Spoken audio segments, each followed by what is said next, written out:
내 주변 외국인은 무슨 고민을 하고 살까? 어떤 고민을 가지고 살까? 아마 다들 아실 건데요. 한번 살펴보도록 하겠습니다. 이제 크게 세 가지를 말씀을 드리고 싶은데요. 내 주변 외국인, 어, 내 주변 외국인들은 어떤 분들이 계실까? 그리고, 외국인들이 고민하고 있는 내용들은 어떤 것이 있을까? 그리고, 과연 그분들의 고민을 우리가 어떻게 좀 담아내고, 우리 역할은 좀 무엇이 있을까? 한번 좀 찾아보는 그런 시간을 가졌으면 좋겠습니다. 먼저 내 주변 외국인부터 살펴보도록 하겠습니다. 이제 외국인들을 케어하고 서비스하고 하는 기관들이 많은데, 특히 이제 제가 있는 센터는 이민자 통합센터입니다. 저희 센터는 법무부에서 위탁을 받아서 운영하는 기관이고요. 크게 우리 국가에서 위탁 운영되어지는 곳이 여성가족부, 여성가족부의 다문화 가족 지원센터나 가족센터, 그리고 이렇게 법무부에서 사회통합센터라고 하죠. 사회통합센터. 이렇게 크게는 이런 기관들이 있습니다. 가족센터는 많이 알아요. 그렇지만 법무부 사회통합센터는 많이들 잘 모르세요. 이제 여성가족부 기관은 다문화 가족 지원법에 의해서 위탁이 되고 있고, 법무부 기관은 제한외국인 처우 기본법에 따라서 위탁이 되고 있습니다. 두 기관의 역할도 좀 많이 다르죠. 선생님들도 나중에 이제 졸업하고 나면 두 기관 다 역할을 좀 하실 수 있어요. 여성가족부 다문화가족지원센터에서는 결혼 이민자, 이주 배경 청소년, 또 상담 관련된 역할을 하실 수 있고요. 법무부 사회통합센터에서는 사회통합 프로그램, 한국어와 한국문화, 한국사회 이해와 관련된 그 역할들을 하실 수 있고요. 이 역할들은 나중에 좀 더 얘기하겠지만 좀 더 자세하게 말씀드리도록 하겠습니다. 이제 크게는 이 두 기관이 있는데 저희 기관은 법무부 위탁기관입니다. 외국인 정착 지원도 도와주고 있고 한국어와 한국문화 프로그램도 진행하고 있고 체류 자격, 이제 우리가 체류 자격 그런 비자라고 하는데 비자 그리고 체류 자격을 변경 위해서 어떻게 해야 될지 이런 여러 가지 상담들을 진행하고 있고요. 학 과장님께서 말씀하셨던 고양시 외국인 정책학교도 같이 운영을 하고 있습니다. 정책학교 그러면 그 교육부에서 대한교육기관 또 공유학교, 예비학교 이렇게 크게 나누어서 정책학교를 운영하고 있고 초등학교 같은 경우에는 상호문화, 상호문화이해학교 이렇게 이제 크게 이렇게 나누어서 역할들을 하고 있습니다. 근데 저희 기관은 이 모든 것들을 다 지금 같이 하고 있어요. 법무부 위탁센터도 운영하고 있지만 대안학교, 공유학교, 예비학교까지 저희 기관이 하고 있습니다. 어떤 역할을 하고 있는지 좀 이따가 설명하도록 하겠습니다. 현재 외국인들이 245만 명. 이제 1월 기준입니다. 1월 기준. 이번 7월 기준에는 좀 더 많아졌더라고요. 한 250만 명. 외국인들이 250만 명이면 굉장히 많습니다. 저희 인구의 5%잖아요. 5%가 되니까 상당히 많아졌고요. 더 많아질 것 같아요. 이제 많아지는 이유는 이렇게 한국에 오는 분들이 많아졌어요. 한국에 오는 분들이 많아졌는데 왜 한국에 올까? 취업 때문에 오겠죠? 유학생으로 오겠죠? 결혼 비자를 가지고 옵니다. 이제 이렇게 오시는 분들이 더욱더 많아질 텐데 한번 뉴스들을 한번 같이 보도록 하겠습니다. 요즘 일할 사람을 구하지 못해서 영업 시간을 단축하는 음식점들도 있는데요. 정부가 외국 인력 도입 규모를 역대 최대인 16만 5천 명까지 늘리고 음식점에도 외국 인력을 고용할 수 있도록 빗장을 풀기로 했습니다. 조일성 기자입니다. 점심시간이 막 지난 음식점. 설거지를 하고 저녁 영업 음식 재료를 준비하느라 분주합니다. 사람들이 일을 편하게 하려고 힘들게 일을 안 하려고 그래요. 지역 생활 커뮤니티 사이트에는 주방보조 구함 게시글이 수두룩합니다. 음식점업에서 정원 가운데 현재 부족한 인원의 비율은 4.5%로 전체 산업 평균의 1.5배에 달합니다. 정부는 현재 제조업과 건설업 등 일부 업종에만 허용된 비전문 취업 비자, E9 비자를 한 식당에 취업하는 외국인에게도 허용하기로 했습니다. 우선 5년 이상 업력의 한식점 15,000곳에 한 곳당 2명 이내로 주방 보조원으로만 허용할 방침인데 내년에만 17,000명 고용이 예상됩니다. 중고령 여성분들이 많이 해오시던 업무이기 때문에 내국인 근로자들에 대한 영향 이런 것들도 좀 고려해가지고 정부는 임업과 광업에도 E9 외국 인력을 허용하기로 했는데 호텔업은 업계의 반발 등의 이유로 막판에 제외됐습니다.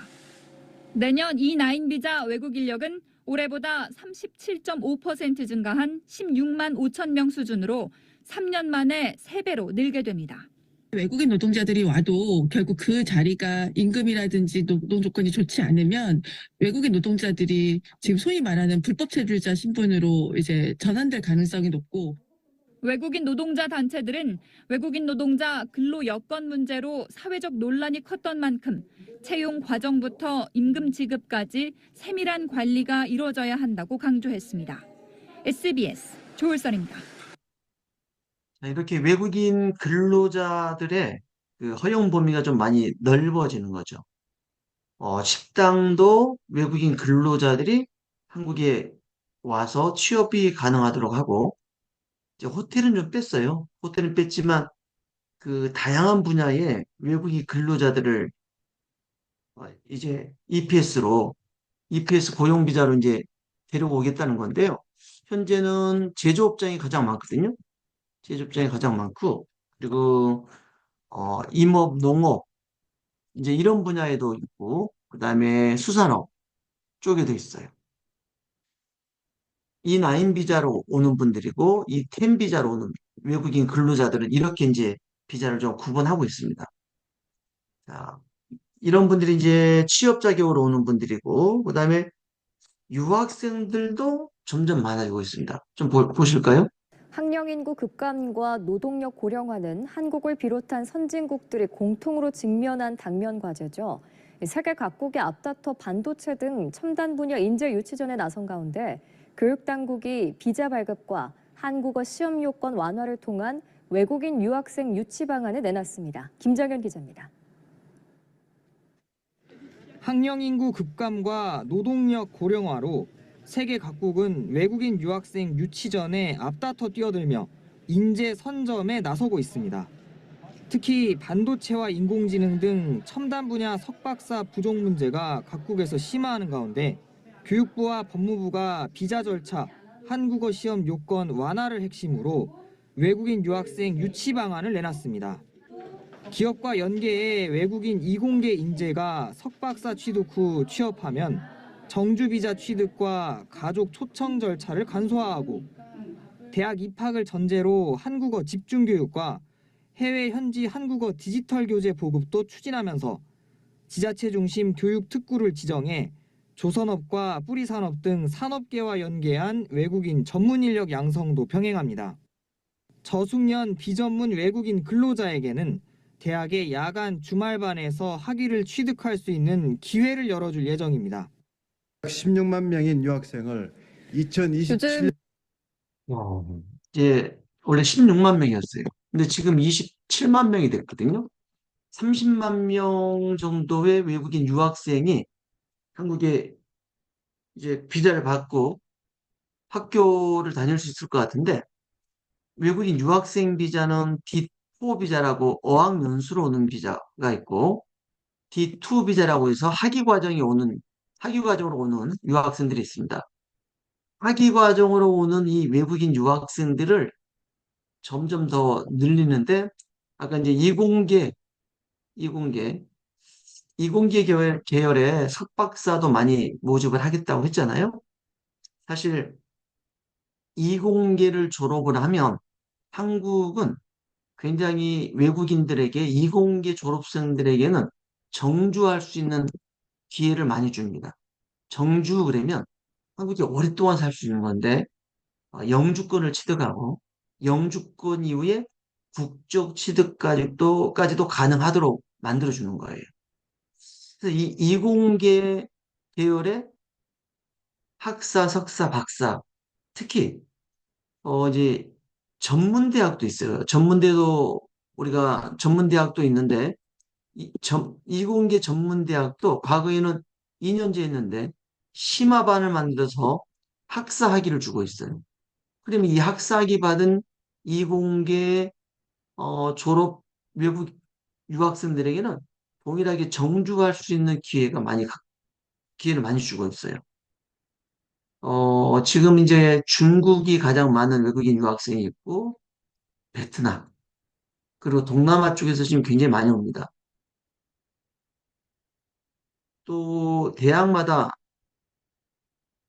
이제 우리 사이버대도 그런지는 잘 모르겠지만 대학마다 학생들 모집이 어려워요. 너무너무 어렵다 보니까 이 유학생들 유치에 지금 전쟁입니다. 얼마 전에 이 전쟁이 벌어지고 있는 가운데 얼마 전에 네팔 한국 대사관에서 각 대학마다 비자를 줄 수 있는 단체로 접수하고 단체 접수가 가능한 인원을 50명으로 줄여버렸어요. 대학마다 50명으로. 이게 무슨 얘기냐면 네팔은 한국 대사관 가서 공증을 받기 위한 방문해야 사증 비자를 받기 위해서 방문예약이 너무너무 힘들어요. 이 나라 자체가.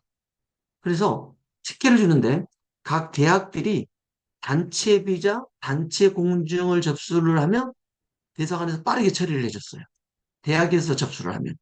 그런데 갑자기 내년 상반기부터 25년 3월부터는 대학마다 50명으로 제한을 해버렸어요. 예를 들어서 네팔 학생들을 잉글리시 트랙으로 한 300명, 한 학기에 300명 받던 대학들은 50명으로 줄어들어서 지금 난리가 났어요. 그 정도로 네팔 외국인 유학생들이 한국에 많이 오려고 하고 또 와서 학교 생활을 굉장히 잘합니다. 잘하기 때문에 각 대학에서는 네팔 유학생들을 유치하는데 혈안이 돼 있어요. 굉장히 지금 뜨겁습니다. 그리고 이제 외국인 유학생들을 모집을 해도 대학이 1년에 한 번씩 평가를 받아요. 평가를 받는데 이 평가에서 공부를 하지 않고 이탈, 그러니까 학교를 떠나서 학교 생활을 잘 안 하는 학생들이 8% 이상, 8% 이상이 되면 이제 하위 대학이라고 해서 컨설팅 대학으로 떨어지기도 하고 그래요. 15%가 넘어가면 이탈률이 15% 넘어가면 비자 제한 대학 1년 동안 외국인 유학생을 유치를 못해요. 굉장히 큰 타격이죠. 이제 이렇게 정책들을 바꿔가면서 모집 이제 주고 있는데 아무튼 굉장히 많습니다. 30만 명으로 굉장히 많고요. 유학생들이 졸업 이후에 취업까지도 좀 쉽게 문을 열려고 법무부에서는 추진 중에 있고요. 해외에 계신 분들이 많으니까 제가 팁을 하나 더 드릴까요? 이거 정말 중요한 팁인데, 우리 세종사이버대 학생들이니까 제가 드리는 거예요. 그,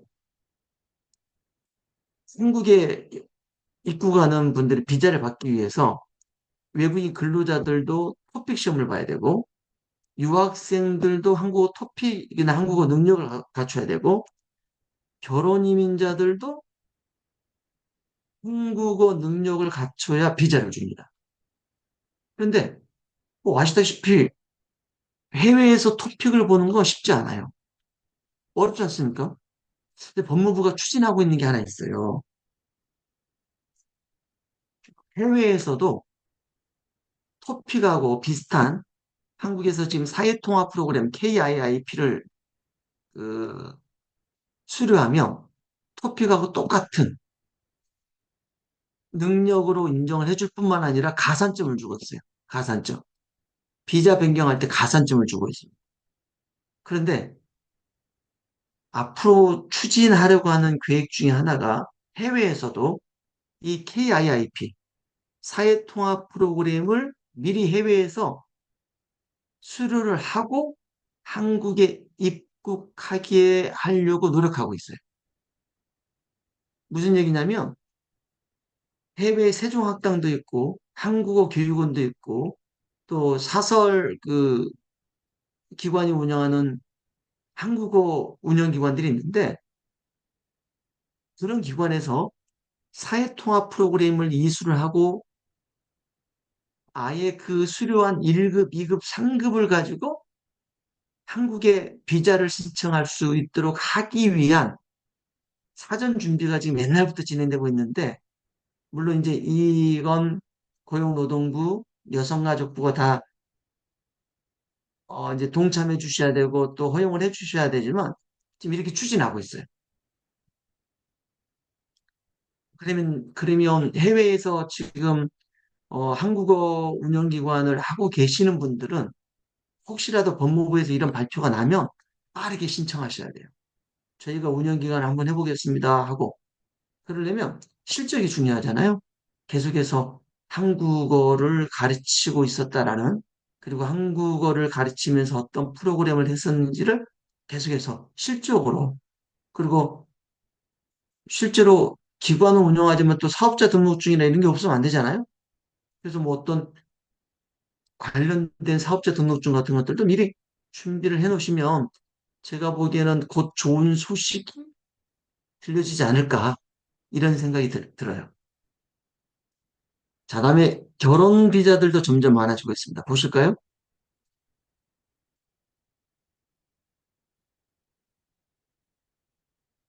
학령 인구 급감과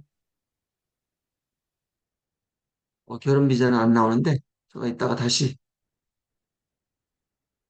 보도록- 그냥 설명하겠습니다.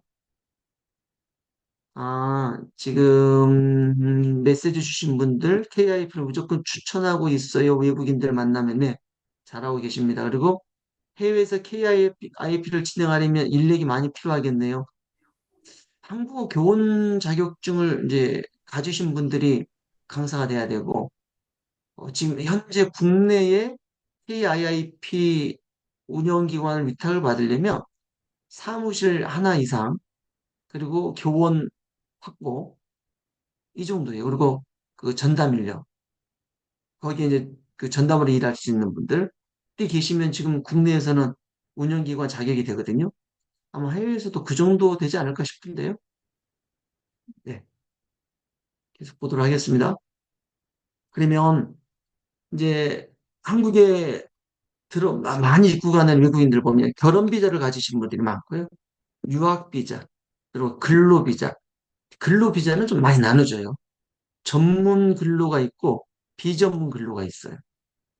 우리가 흔히 그 자주 만나는 외국인 근로자들 중에 E9 비자를 가지고 있거나 E10 비자를 가지고 있는 분들은 비전문 근로예요. 하지만 E7으로 변경되어 있는 분들은 전문 인력이에요.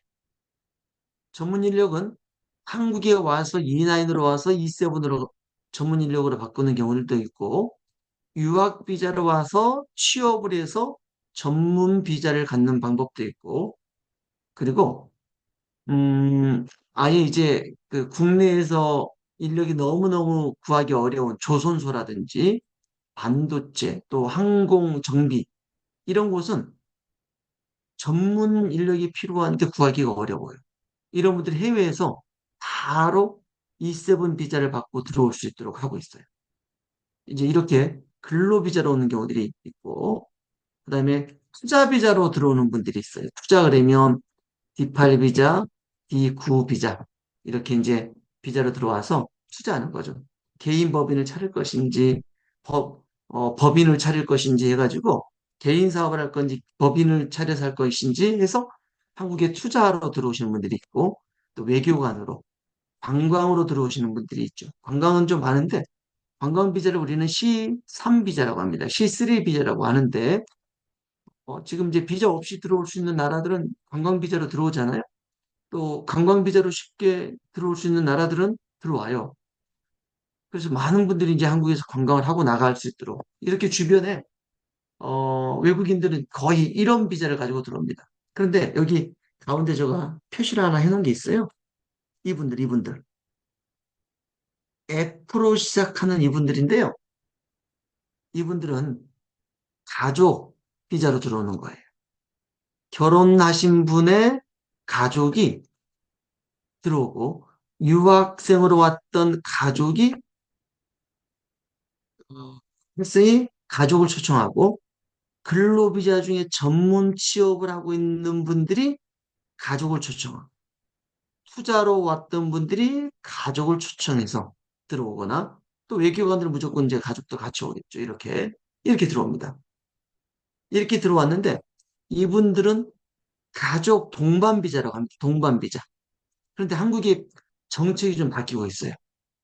과거에는 이 가족으로 들어올 수 있는 분들이 제한적이거나 비자를 잘 안 줬는데 지금은 많이 줘요. 그리고 굉장히 많은 분들이 동반 비자 가족으로 들어올 수 있도록 허용을 하고 있습니다. 가족으로 들어와서 한국에 계속 거주하고 싶으신 분들은 이분들은 또 여러 가지 선택을 할 수 있어요. 이제 그 중에 가장 선택의 이제 폭이 높진 않지만 선택할 수 있는 방법은 유학이에요, 유학. 가족으로 들어와서 유학생이 되는 겁니다.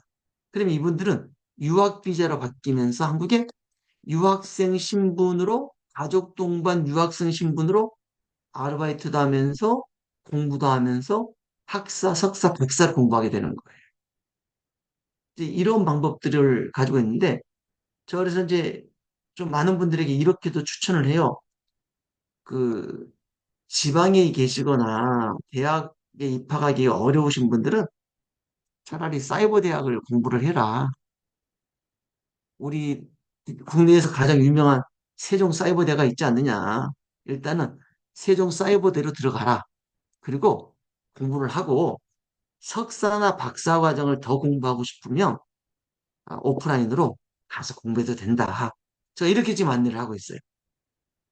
그러면 외국인들은 사실 이제 사이버 대학이 그 어떤 체류 자격을 변경하거나 비자 변경할 때 특히 인센티브를 안 주고 있어요. 인정을 잘 안 해요. 법무부에서. 이게 좀 문제인데. 그래서 뭐 교육부는 인정을 해주잖아요. 교육부는 인정해주니까 당연히 사이버대에서 학사 학위를 받고 석사를 그냥 오프라인 대학으로 일반 대학교로 가는 거예요. 그럼 이분은 학사는 한국의 사이버로 했지만 석사를 했으니까 석사를 하고 나면 영주권 취득이 가능해져 버려요. 영주권. 그래서 이제 이렇게 좀 아는 분들은 이렇게 자연스럽게 유도를 하면 자격을 갖출 수 있는 방법들이 많거든요. 이렇게 안내를 하고 있고 요즘 근로 이 나이로 와서 가족을 초청한 분들이 많은데 역시 마찬가지예요. 가족들 중에 아내들이 왔는데 취업을 할 수가 없거든요. 그러면 빨리 학사학위를 받고 그리고 뭐 대학원을 간다든지 해서 알바도 하면서 또 체류 자격을 한번 변경을 해봐라. 이렇게도 안내를 하고 있어요. 이 동반 비자로는 이 가족 비자를 우리가 잘 활용하는 것도 좋고 또 많이 들어와 계시거든요. 가족으로 들어오거나 거주로 들어와요. 그리고 이제 동포나 영주 자격을 가지신 분들도 F 계열입니다. 이렇게 우리 주변에 많은 분들이 지금 한국에 오고 있는데 정책상 가족 동반으로 허용을 하고 있고 정주할 수 있는 국내 그 외국인들이 정주할 수 있도록 유도하고 있어요. 그래서 굉장히 지금 외국인들은 더 많아질 것이다. 더 많아질 것이다. 이렇게 말씀드릴 수 있어요. 세계적 추세잖아요. 그리고 이제 많은 그 외국인들이 필요하기 때문에 오고 우리나라가 2006년에 91만 명이었어요, 외국인. 근데 245만 명이 됐으니까 엄청나게 빠르게 증가하고 있는 거고 특히 이 고령화와 저출산, 인구 감소, 지방의 86개 지역이 86개 지역이 이제 인구 감소가 되면서 이 지역은 인구 감소 지역이에요. 86개는. 어떻게든 이 고령화 저출산으로 이뿐만 아니라 지방에 그냥 사람이 없어요. 그래서 이 86개 지역은 지금 외국인으로 채우려고 국가에서 정책적으로 만들어가고 있어요. 근데 이 86개 지역은 외국인들을 F2R이라는 비자를 주면서 가족도 동반해라. F1R 비자를 주겠다. 그리고 가족이 오면 그 대신 다 유치원이나 어린이집을 반드시 그 지역에 있는 지역에 유치원이나 어린이집을 반드시 들어가야 돼요. 이제 이렇게 하면서 외국인들로 인구 감소 지역을 해결하고 있습니다. 이 추세는 그 다른 나라에 비해서 너무 빨라요. 너무 빨라. 우리나라가 인구 감소가 너무 빠르요. 큰일이라고 봅니다. 그래서 외국인들은 더 많아질 수밖에 없습니다. 자, 이제 여러 가지 효과는 뭐 노동력 증가시키죠.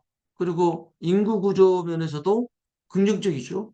이 고령화를 낮추는 효과도 발생을 하죠. 생산 가능 인구가 많아지는 것도 이제 완화되는 것들도 이거 좋은 예라고 볼 수 있어요. 이번에 4차 외국인 정책 발표한 걸 봤더니 정책 변화가 바로 이거예요.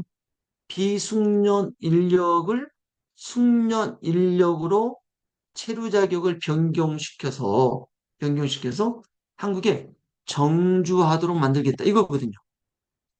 비숙련 인력이란 외국인 근로자예요.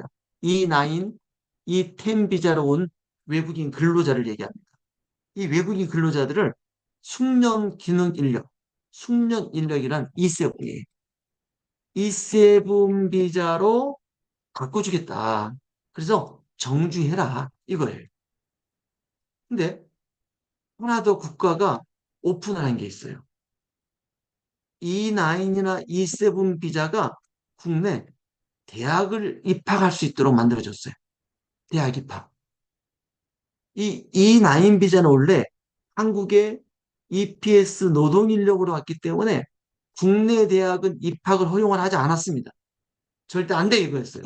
근데 2023년 7월에 E9 비자도 입학해 이렇게 돼버린 거예요. 이렇게 돼버리니까 이제 어떤 일이 벌어지냐면 E9 비자로 오면 원래 4년 10개월만 있을 수 있거든요. 4년 10개월? 4년 10개월만 있을 수 있었는데 이분들이 E9 비자가 입학도 가능하고 한 번 더 들어올 수 있게끔 만들어지면서 4년 10개월을 또 줬어요. 두 번까지 들어와요.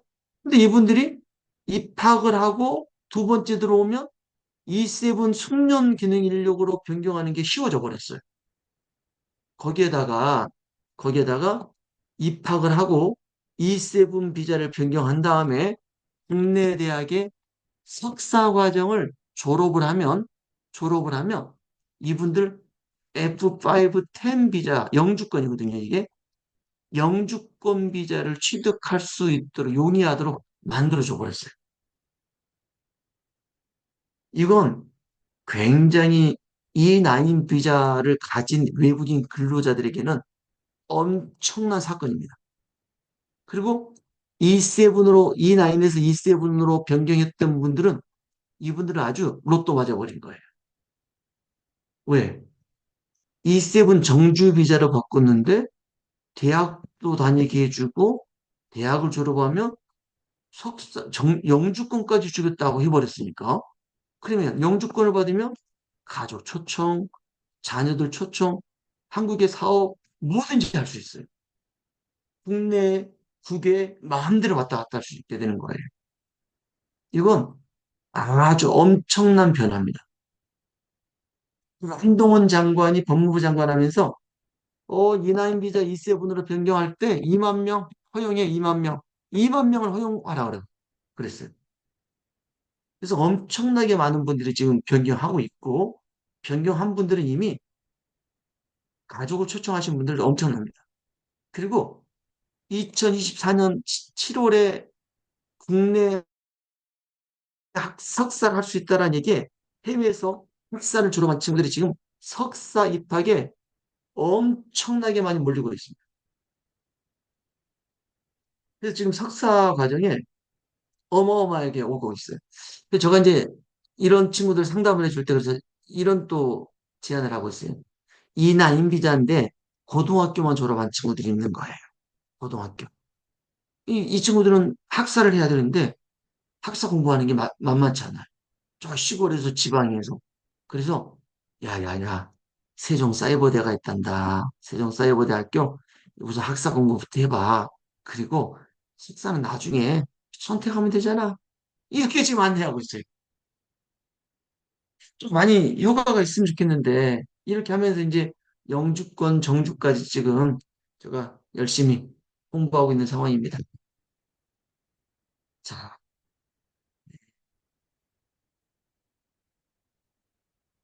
메시지 있어서 좀 봐가면서 하겠습니다. 아, 네네. 외국인에겐 대박이겠네. 네, 맞습니다. 고려인 동부 한국 쪽 취득 방법과 취득하기까지 걸린 소요 시간. 아, 잠깐만요. 그 아래부터 위에부터 볼게요. 교수님 해외에서 개인적으로 KIF 교재를 가르치고 있는데 해외에서 한국 정부에서 인정하는 사회통합기관으로 인정받으려면 어떻게 해야 할까요? 아까 말씀드렸듯이 아직은 아닙니다. 이제 위탁기관을 뽑으면 돼요. 이제 법무부에서 앞으로 해외 사회통합기관 모집합니다 할 때 이게 접수하셔야 돼요. 그렇게 기관으로 인정받으면 바로 이 사회통합 프로그램 수료가 인정이 돼버립니다. 아마 그럴 날이 아마 머지 않았을 것 같아요. 좀만 기다려 보시면 될 것 같습니다. 그리고 고려인 동부 한국 국적 취득 방법요. 이제 국적 취득까지 이따가 잠깐 이거부터 설명할까요? 잠깐 먼저 설명할까요? 동포로 오시는 분들은 주로 H2 비자로 오는 방법하고요. H2 비자로 들어오는 방법과 F4로 들어와 있는 방법이 있어요. 또 H2 비자로 와서 F4로 가거든요. 이게 이제 동포 비자라고 합니다. 동포 비자인데 이 동포 비자를 가지신 분들은 영주권을 취득할 수 있어요. 영주권. 영주권 취득인데 영주권 취득할 때 한국어 능력, 그러니까 사회통합 프로그램 했느냐, 그 다음에 소득을 봅니다. 소득. 소득을 보는데 소득이 좀 높아요. GNI 100% 채워야 됩니다. GNI 100% 그러면 지금 현재 우리나라 GNI가 4,700만 원이거든요. 1년 소득을 4,700만 원을 증빙해야 됩니다. 증명하셔야 되고, 그리고 이 조건이 이제 갖춰지잖아요. 집도 있고, 그 다음에 주거지도 있고, 이게 제일 중요한 거니까. 그 다음에 나머지는 뭐 주거지라든지 뭐 여러 가지인데, 이게 되면 영주권 신청을 할 수 있어요. 영주권 신청을 하면 보통 6개월 뒤에 만약에 자격이 되면 6개월 뒤에 현재 기간입니다. 6개월 뒤에 영주권을 취득합니다. 영주권을 취득하고 난 이후에 국적 신청을 할 수 있습니다. 이걸 이제 우리는 기화 신청이라고 하는데 국적 신청을 할 수 있어요. 그러면 교수님, 바로 F4에서 국적 신청을 못 하나요? 안 돼요. 안 됩니다. 왜냐하면 우리나라 영주권 전체주의가 돼가지고 영주권을 먼저 취득하고 그 다음에 국적 취득이 되도록 법이 바뀌었어요. 이 절차를 따라야 됩니다. 그러면 국적 신청을 하면 보통 한 1년 6개월 걸립니다. 1년 6개월. 그러니까 영주권 취득하고 국적 취득까지 2년 이상 걸린다고 보시면 되겠죠.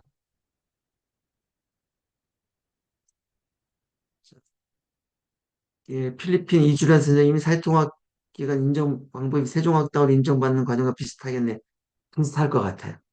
그리고 이미 세종학당을 운영하고 있는 기관들이 더 유리할 수 있어요. 이미 인프라도 갖춰져 있고 또 공공기관처럼 국립국어원에서 지정해서 운영하고 있으니까 오히려 그 기관을 사회통합기관으로 인정할 가능성이 더 높죠.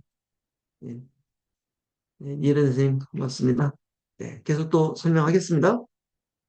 자, 그러면 이렇게 이제 외국인들이 우리 주변에 와 있는데 무슨 고민을 하고 살까? 우선 가장 큰 고민이 비자예요, 비자. 결혼하신 분들도 비자가 고민이거든요. 그리고 정주. 이제 비자 변경은 결혼뿐만 아니라 결혼, 외국인 근로자, 뭐 동포 모든 분들이 비자 변경에 대해서는 이건 그러니까 이제 앞으로 상담하실 때요. 상담하고 난 다음에 꼭 물어봐야 될 게 있어요. 비자 얼마나 남았어요? 이거 물어봐야 돼요. 지금 비자가 뭐예요? 물어봐야 돼요. 그리고 혹시 영주권 취득하셨나요? 물어봐야 되고 국적 가지고 계신 국적 취득하셨나요? 이거 물어봐야 돼요. 이걸 갖지 않고 현재 어떤 문제에 걸려 있다. 상당히 어렵습니다. 저 이제 파주시 가족센터에 그 사례 관리를 가게 되는데 가서 상담하다 보면 아, 저 이혼할래요. 하고 이혼부터 해버렸어. 이혼. 이혼을 했는데 비자가 아직도 결혼 비자예요. F6라는 결혼 비자예요. 이분은 집에 가셔야 돼요. 집에 가셔야 돼요. 왜냐면 F6 비자라는 건 결혼했을 때 주는 비자거든요. 그러면 배우자가 있어야 계속 F6를 가질 수 있는데 배우자가 갑자기 이혼이 돼버렸어요. 없잖아요. 나가야 돼요. 근데 이제 이분들 중에서도 혹시 양육권을 얻었다거나 남편의 귀책 사유로 인해서 이혼을 하게 된 것이 인정이 되면 이분들은 그래도 다행이에요. 있을 수 있어요. 그리고 이분들은 빠르게 비자를 영주권 신청을 하셔야 돼요. 이런 절차가 있지만 이런 게 아무것도 없어요. 그러면 가셔야 돼요. 굉장히 저는 그래서 결혼 비자 가지신 분들이 이혼을 고민할 때요. 아직 비자가 F6인 가운데 이혼을 고민하시는 분들은 힘들어도 잘 견디시고 빨리 영주권이나 국적부터 취득하시라고 말씀을 드려요. 그다음에 요즘 또 고민하는 게 정주거든요, 정주. 유학생들도 와서 유학생들도 어떻게 할까요? 어떻게 할까요? 계속 한국에 있고 싶어요. 근로자들도 있고 싶어요. 결혼 비자도 투자 비자도 이주 배경 청소년들도 왔는데 저 계속 한국에 살고 싶어요. 근데 이게 쉽지가 않아요. 어렵습니다. 지금 이제 이태기 선생님이 말씀하셨는데 사실 이게 이제 정주가 만 19세 이게 상당히 중요하거든요.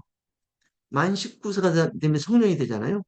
성년이 됐을 때 대개 정부화 되고 난 이후는 한국에 와 있는 외국인들 굉장히 큰 차이가 있습니다. 그래서 이분들은요, 만 19세인 이주 배경 청소년들은 빠르게 뭔가를 선택을 해야 돼요.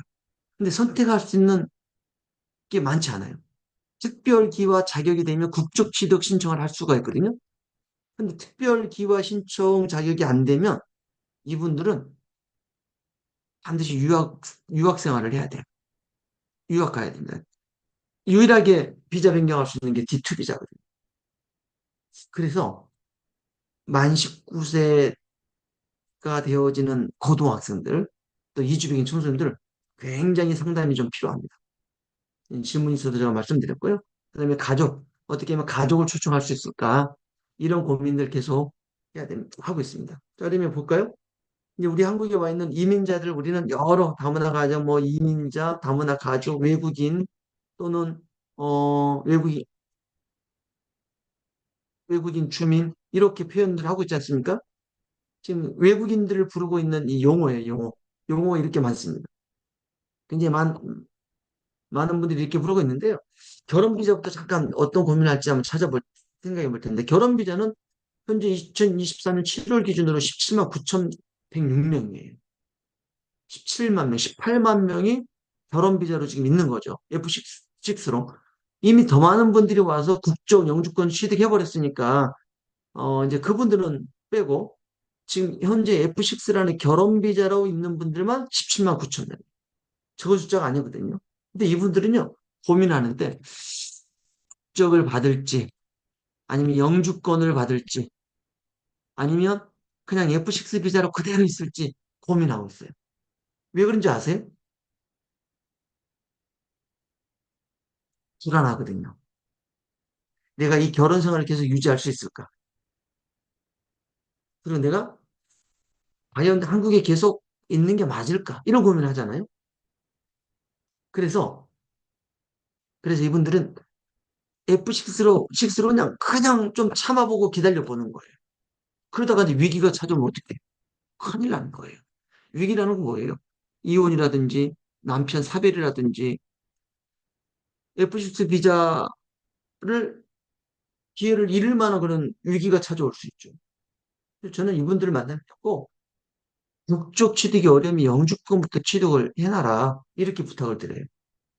근데 사실 국적 취득을 해버리면 본인 국적을 포기해야 되잖아요. 근데 두 가지 경우가 있는데 외국 국적을 포기하는 경우가 있고 두 번째 방법은 외국 국적 불행사 서약을 하는 방법이 있어요. 이 불행사 서약이라는 건 뭐냐면 이중 국적을 허용하겠다는 거거든요. 예를 들어 베트남 국적이 있었어요. 그러면 나는 한국 국적을 취득해도 일단은 국적을 받으면 불행사 서약을 하면 나는 베트남 국적이 있지만 이 국적 일단은 안 쓸게요. 대한민국 국적만 가지고 살게요. 베트남 가서도 한국 국적으로 살고 한국 가서도 한국 국적으로 살게요. 이거거든요. 하지만 베트남 국적은 아직도 살아있는 거예요. 언제든지 한국 국적이 포기가 되더라도 베트남 국적으로 다시 돌아갈 수 있는 기회가 있잖아요. 이분들은 국적 취득 그냥 해요. 하지만 중국을 예를 들어 볼까요? 중국 분들은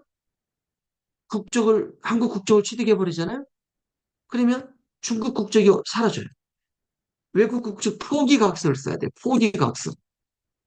포기를 한다는 거거든요. 그러면 다시 한국에서 무슨 일이 있었나 중국 다시 돌아가고 싶어 하면 중국 국적을 다시 취득해야 돼요. 근데 중국 국적 취득이 쉬워요? 아니요. 너무너무 어렵답니다. 아무나 안 준대요. 그러니까 겁이 나고 있는 거예요. 그러면 영주권부터 취득하시면 되잖아요. 이렇게 얘기하잖아요. 근데 영주권 취득이 어려워요. 왜냐면 결혼 비자 가지신 분들도 영주권 취득하려면 GNI 4,700만 원 소득을 증명을 해야 돼요. 4,700만 원. 근데 결혼 이민자들이 4,700만 원 1년에 소득 금액 증명할 수 있겠어요? 이거 어려워요. 어렵습니다. 안 돼요. 그래서 결혼 비자가 영주권 취득은 어려워요. 굉장히 힘듭니다. 그래서 국적을 취득하는 경우가 더 쉬워요. 그리고 유일하게 영주권 전치주의, 영주권 전치주의를 적용을 안 받는 비자가 결혼하신 분들이에요. 무슨 얘기냐면 이 결혼 비자는 영주권 취득 후 국적 취득이 아니에요. 두 가지 중에 마음대로 선택해 이거예요. 결혼 비자 가지신 분들은. 근데 영주권 취득이 쉽지 않다라는 거죠. 그냥 국적을 취득해버리면 모든 게 이제 결론이 나니까 불안한 거예요. 그래서 멈칫멈칫 하다 보면 위기가 왔을 때 상당히 큰 어려움을 겪는 경우들도 저는 종종 보고 있습니다. 자, 계속 이제 이어서 해볼게요.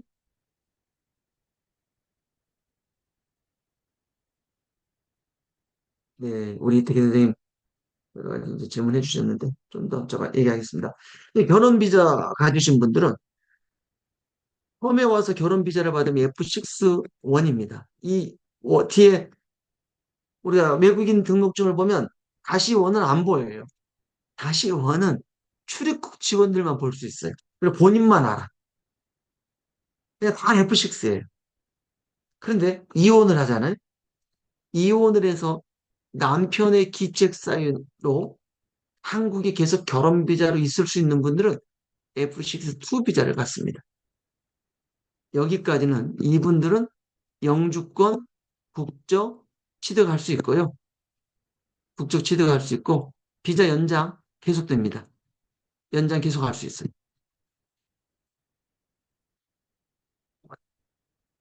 F6 비자도 이제 이렇게 나눠져 있고 그러면 결혼 비자는 어떤 고민을 하냐면 가족 갈등, 부부 문제, 의사소통. 사실 의사소통이 좀 힘들지 않습니까? 힘듭니다. 자녀 양육 어렵습니다. 이런 문제들로 인해서 가족 갈등이 일어나죠. 그리고 경제 문제, 취업 어려워요. 생활비 받아 쓰는 결혼 이민자들이 꽤 많은데 역시 이 부분 역시 어렵죠. 경제 활동하고 싶어도 쉽지가 않습니다. 그래서 실질적으로 경제 문제에 부딪히는 경우들이 많죠. 우리 비자, 자녀 양육, 그다음에 결혼 이민자들이 어떤 정보를 많이 들어야 되잖아요. 정보를 듣지 못하는 분들이 꽤 많습니다. 이제 결혼 이민자들이 그래서 이런 문제가 발생했을 때 어딜 찾아가냐면요. 아무나 가족지원센터나 가족센터를 찾아갑니다. 가서 좀 해결해 주세요라고 요청을 하는데요. 그래도 가족센터나 다문화 가족지원센터에서 정책적으로 시스템을 잘 만들어 놨어요. 여가부가 잘 만들어 놓은 거죠. 그래서 충분히 이 모든 문제들에 대해서 상담을 해줄 수 있어요. 하지만 깊이 해결할 수는 또 없어요. 그래서 결혼 비자를 가지신 분들은 본인의 어떤 진로나 또 본인의 어떤 위기 상황이 왔을 때 어떻게 해야 될지는 본인이 충분히 준비하고 있어야 돼요. 그렇지 않으면 위기 왔을 때 어렵습니다.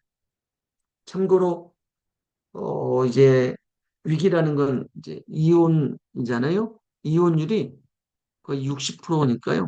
꽤 높습니다. 높아요. 다 잘 살고 결혼 생활 잘했으면 좋겠는데 사실 어렵습니다. 이 중에 이제 의사소통이 좀 잘 되면 더 빨리 해결할 수 있을 텐데 의사소통이 잘 안 돼서 이제 문제가 되어지는 경우들이 많죠. 그리고 심지어는 자녀들하고도 의사소통이 안 되는 결혼 이민자들도 꽤 많아요. 그래서 요즘 이제 계속 이야기하는 게 이중 언어. 엄마 나라 언어로 아이들을 어릴 적부터 교육을 시켜라 이거거든요. 그렇게 해서 아이와 자유로운 의사소통이 가능하도록 만들어야 된다. 이렇게 계속해서 이야기를 하고 있습니다. 자, 다음에 외국인 근로자들입니다. 외국인 근로자 그러면 이 원부터 이 텐 비자까지 가지신 분들을 우리는 근로자라고 합니다. 근로자라고 하네요. 여기에 비전문 취업으로 오는 분들이 아까 E9, E10 비자들이고요. 그리고 숙련 기능 인력은 E7 비자, E7 비자입니다. 또 이제 영어 강사로 온다거나 회화 강사로 오시는 분들은 이 비자 안에 포함이 되어 있어요. 근로자들의 고민은 회사 문제겠죠? 특히 이 회사 문제는 E9, E10 비자, 또 이 비자에서 비자를 옮겨간 E7포, 이렇게 비자를 가지신 분들은 이 회사 문제가 좀 많이 어려워요.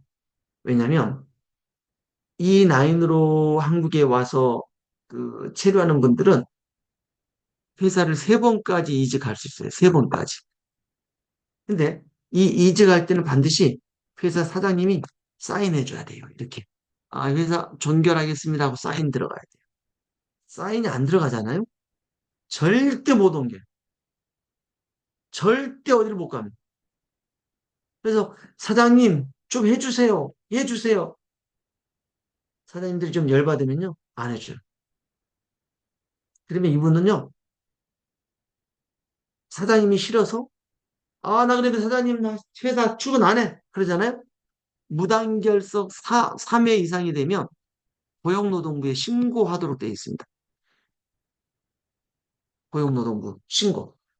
고용노동부에 신고를 하면 이분은 바로 EPS 이 자격이 사라져요. 비자가 그냥 끝난다는 거예요. 집에 가야 돼요. 그러니까 지금 이 E9, ETN으로 와 있는 이분들은요, EPS 고용허가제로 와서 들어와 있는 분들은 상당히 문제가 많습니다. 이분들은 이직, 사장님과의 관계, 회사 직원들과의 관계가 안 좋으면 상당히 문제가 됩니다. 만약에 사장님 사인해줬어요. 아, 사인해줘서. 네, 그럼 다른 회사 가세요. 했는데, 재취업을 3개월 이내에 못 하잖아요. 그러면 이분도 집에 가셔야 돼요. 집에 가야 돼요. 3개월 이내에 그러면 아무 데나 취업 가서, 저 이직할게요. 사장님 저 면접 봐주세요. 아니요, 안 돼요. 고용노동부에 가서 신고해야 돼요. 저 취업하고 싶습니다. 재취업하고 싶습니다. 그러면 뺑뺑이 돌려요. 뺑뺑이 돌려가지고 이제 이분을 원하는 회사가 있고 이 친구도 그 회사에서 오라고 그러면 가서 면접 보고 맞으면 계약서를 쓰는 거예요. 근데 안 맞을 수 있잖아요. 그러면 끝나는 거예요. 그리고 이제 비자 문제. 이분들의 가장 큰 고민은 비자거든요. 이 나인 비자로 가지신 분들은 4년 10개월이면 끝나고 E7으로 변경하신 분들도 2년마다 또는 3년마다 비자 연장해야 돼요. 자격이 안 되면 끝나요. 다 불안한 거예요. 비숙련이든 숙련이든 다 불안해요. 그래서 이분들의 목표는 뭘까요? 영주예요, 영주. 영주 자격을 얻는 겁니다. 이 영주 자격은 누가 도와줘야 돼요? 법률 전문가들이 도와줘야 되겠죠. 그리고 이분들이 가족 초청하고 싶어요. 가족하고 얼마나 같이 살고 싶겠어요. 가족 초청, 자녀 초청해서 자녀 교육, 정주 이런 고민들 하고 있습니다. 근데 잘 안 돼요. 잘 안 됩니다. 어디 가서 고민 해결해요? 외국인 근로자 지원센터가 있었어요. 작년까지는. 올해도 몇 군데 있긴 하지만 근데 작년에 고용노동부 예산이 외국인 근로자 지원센터 예산을 전체 삭감을 해버렸었어요. 그래가지고 활동을 못해요. 상담을 못 해줘요. 그래서 가는 곳이 사회통합센터, 법무부 사회통합 프로그램 공부하는 곳에 가서 상담 요청하거든요. 근데 여기 또 전문가들이 없네요. 전문가들이 없어요. 저처럼 전문가들이 좀 있어야 되잖아요. 근데 비자 상담해 줄 수 있는 분들이 많지가 않아요.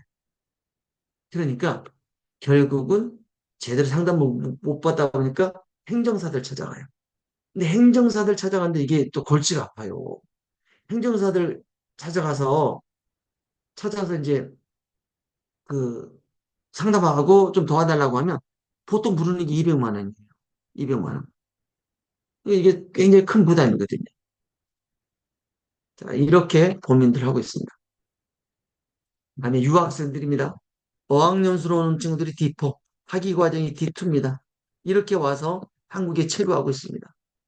어학연수로 와 있는 외국인 유학생들은 가장 큰 고민이 진학이에요. 어학연수를 최대 2년까지 할 수 있는데 2년이 끝나고 나면 학위 과정으로 올라가야 되잖아요. 잘 올라가면 좋은데 토픽이라든지 사회통합 프로그램 적어도 2급 내지는 3급이 있어야 2, 3급이 있어야 대학 학위 과정에 올라가거든요. 그런데 없어요. 없어요. 그래서 이 부분도 되게 이제 고민스럽습니다. 그러니까 어학당에 와서 그러니까 이것도 이제 좀 시스템이 안 맞는 게 그럼 대학에서 어학 연수로 온 친구들이 있으면 2년 교재 가지고 가르치면서 토픽이나 사회통합 프로그램에 접근하도록 해줘야 되잖아요. 근데 강사들이 이걸 또 몰라요. 그래서 저는 세종사이버대학교 우리 강사님들이 다 대학마다 가서 어학연수 강의하시면 좋겠는데 알아야 되거든요. 알고 설명해주고 비록 어학연수 과정이지만 토픽 시험 보자.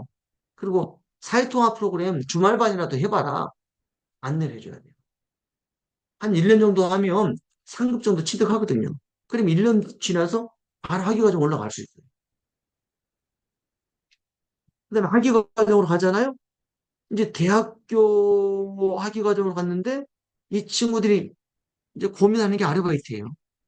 아르바이트를 하고 싶은데 아르바이트 할 때 토픽, 사회통합 프로그램 몇 급을 가졌느냐에 따라서 아르바이트 시간이 정해져 버려요. 최대 20시간까지 가능하거든요.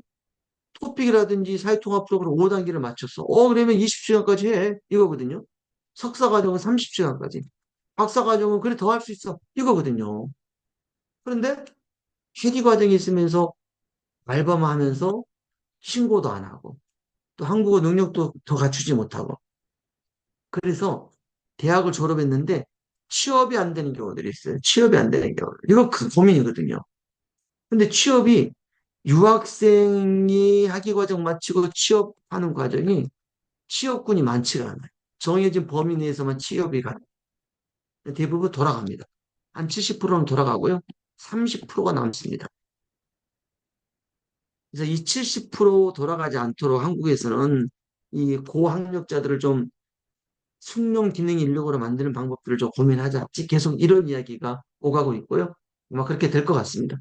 그러면 이제 취업을 하게 되면 가족도 초청하고 영주 자격까지 취득할 수 있고, 특히 이공계 대학을 졸업을 하면 영주 자격이 좀 쉽게 빠르게 진행이 되니까요. 굉장히 유익하죠. 그리고 국내 일반 대학교 석사 과정만 졸업해도 영주권을 취득하는데 굉장히 용이합니다. 음, 이런 문제들이 생겼을 때 이런 모든 문제들은 이제 누가 해결을 해주고 있냐면 대학의 국제교류가 해결해주고 있거든요.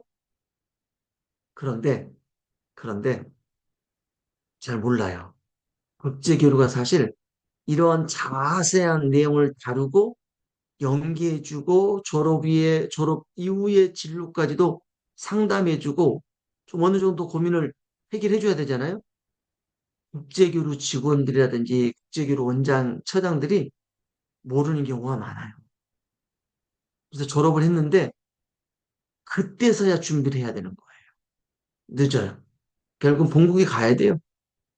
그럼 뭐 하는 거냐라는 거죠.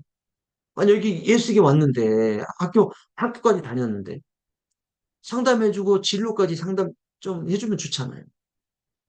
자, 그다음에 이제 난민 신청자들입니다. 난민 신청자들을 우리가 G1, 5, G1, 6 이렇게 나누고 있는데, G1 비자는 G1, 1부터 해가지고 쭉 있어요. 그 중에 이제 5와 6를 우리는 난민 신청자라고 합니다. 난민 신청자. 뭐, 임신 때문에, 출산 때문에, 뭐 어떤 소송 때문에 남아있는 분들 다 지원이에요. 하지만 난민으로 신청하신 분들은 G1, 5, G1, 6입니다. 이 중에 이분들이 난민으로 인정받잖아요. 그럼 F2 비자로 변경을 해요.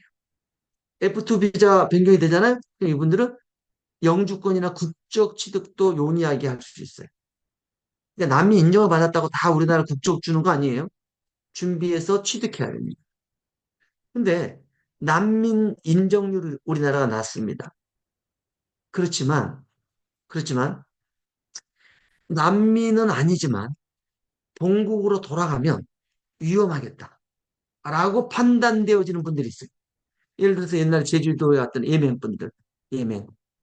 예멘에서 오셨던 분들, 굉장히 많은 분들이 왔지만 이분들, 이 중에 난민 인정받은 사람 2명이에요, 2명. 500명 이상 왔지만 2명 난민 인정해줬어요. 다른 분들은요, 대부분 돌아갔거나 그 중에 몇백 명은 G1, 5, 인도적 체류 허가를 줬어요. 그래, 예멘 가면 위험하겠다. 죽을 수도 있겠다. 해서 난민은 아니지만 인도적 체류 허가를 줬어요. 이분들은 국내에 계속 비자 연장하면서, 아니, 비자 연장이 아니라 체류 자격을 연장하면서 살 수 있어요. 그 대신 이분들은 다른 비자를 못 받고요. 영주권 취득 못 해요. 그러면 이분들이 유일하게 탈출구가 있어요. G15는 D2는 갈 수 있어요. D2. 유학비자죠. 유학비자. 유학비자 할 수 있어요. 역시 마찬가지예요. 이분들도 사이버 대학도 다닐 수 있거든요. 사이버 대학을 다니게 해서 D2 석사 과정을 하는 방법도 있어요. 공부하기 어려우면. 오히려 이제, 우리처럼 이렇게 온라인으로 늘 일 끝나고 들어와서 공부할 수 있도록 하는 이런 방법도 있거든요. 유일하게 지원 5는 그렇게 할 수 있어요. 이분들은 이제 난민 불허가 되거나 인도적 체류 허가를 받거나 하면 이분들이 이제 어려워져요. 그래서 소송으로 가는 경우들이 있습니다. 소송. 힘든 길을 가야 되는데, 그러면 이 난민 인정받기 위해서 해결 방법, 누가 도와주냐? 자신이 알아서 해야 돼요. 누가 도와주는 분들이 없어요. 종교기관에서 가끔 도와줘요, 가끔. 지금 얘기할 게 많은데 시간이 벌써 5분밖에 안 남았어요. 큰일 났어요. 이제 잠깐 짧게 좀 설명을 하겠습니다. 이주 배경 청소년들, 중도 입국 제3국 출생 자녀들로 와 있는 분들이에요. 제일 힘든 게 뭐냐면 학교에서 입학을 안 받아줘요. 그리고 이 친구들이 한국어 능력을 갖추지 못하잖아요. 대학 진학 어렵습니다. 이 친구들이 반드시 한국에 만 19세 이상 되어도 국내 거주할 수 있는 방법은 D2나 D4 비자로 변경해야 돼요. 대학 들어가야 됩니다. 안 그러면 이 친구들은 본국에 가야 돼요. 만 19세. 굉장히 중요합니다. 이걸 어디서부터 해줘야 되냐면 가족센터나 지금 이제 학교에서 지원하고 있는데 일반 학교는 몰라요. 이런 것들을 몰라요. 대한교육기관, 대한교육기관, 대한교육기관, 저희처럼 이제 대한교육기관이 있는데 이런 교육기관에 가서 공부하면서 토픽 취득하고 도와줘요. 한국 공유학교가 생겼어요. 60일, 90일 집중해서 그래 니네들 공교육기관에 들어갔지만 한국어 못하잖아. 와서 집중적으로 공부해서 한국어 공유학교를 만들었어요. 그리고 다문화 예비학교도 만들었고 이 한국 공유학교를 만들 때 저하고 도교육청하고 굉장히 노력했습니다. 그래서 제가 동두천 한국 공유학교를 만드는데 굉장히 노력했고 지금은 14개 학교가 만들어졌고 고양시 저희 학교도 하고 있는데요. 자, 한번 잠깐 볼까요?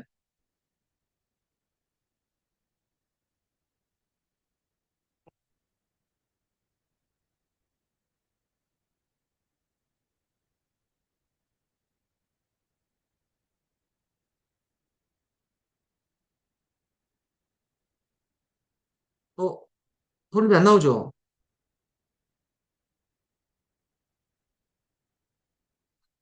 아, 소리가 안 나네요. 소리가 안 나는데, 예. 여기 보시면요.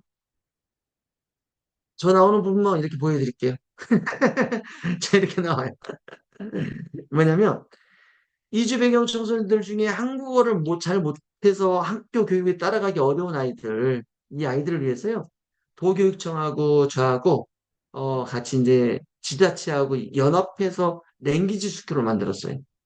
근데 지금은 경기도 전역에 이 랭귀지 스쿨 운영을 하고 있고요. 우리 학교 졸업한 그 김수정 선생님도 이 동두천 한국공유학교 지금 담임 선생님으로 가 계세요. 우리 세종사이버대학교 졸업해서. 예. 또 이렇게 와서 수고하시는 분도 계십니다. 자, 이렇게, 이제 이주 배경 청소년들은 굉장히 좀 우리가 잘 이렇게, 다뤄야 되고, 그 다음에 기업 투자 비자로 와 있는 분들, 이분들은 이제 뭐 본인들 경제 활동하고 사업도 하면서 영주권 취득할 수 있는 분들이고요. 자유롭게 영주권 취득할 수 있습니다.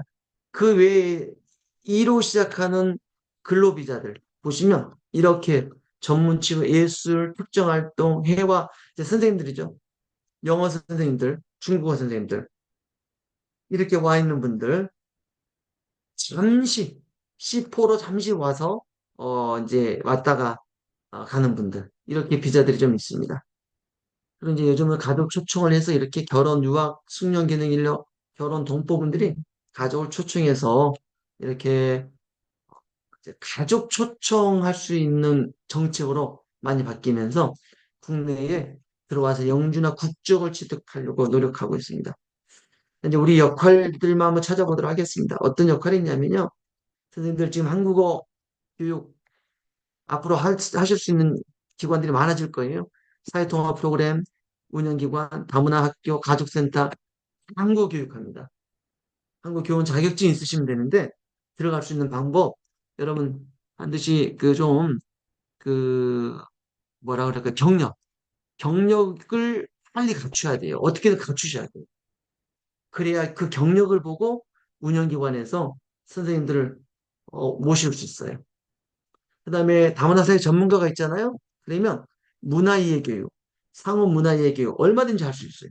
요즘 학교마다 상호문화이해교육, 다문화이해교육 하고 있거든요. 선생님들의 자격 되세요. 자격 갖추어서 이 문화이해 교육 누구보다 다문화 사회 전문가니까 잘 가르칠 수 있잖아요. 또 배운 것도 많고 이렇게 활동할 수 있고 또 다문화 사회 전문가는 전문 강사로 활동할 수 있어요. 사통 감독도 할 수 있고 출입국에서 정말 많은 강의가 있는데 출입국 강의도 다문화 사회 전문가 자격증을 가지신 분들은 자격이 돼요. 조기 적응 프로그램 강사도 하실 수 있어요. 그리고 상담도 누구보다 더 잘할 수 있죠. 지금처럼 이제 이렇게 비자까지 알고 나면 상담도 잘할 수 있습니다.